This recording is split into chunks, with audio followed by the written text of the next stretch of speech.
So if you're thinking about an air filter for your bike, you can buy something like that, which is really cheap. But then that rubber thingy here, it is like that, so it's easy to remove it. You can fall out or something, so not the best idea to get an air filter like that.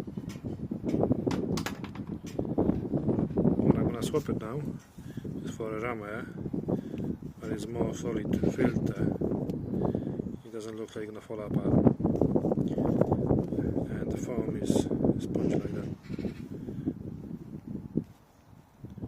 So it's up to you. Yeah?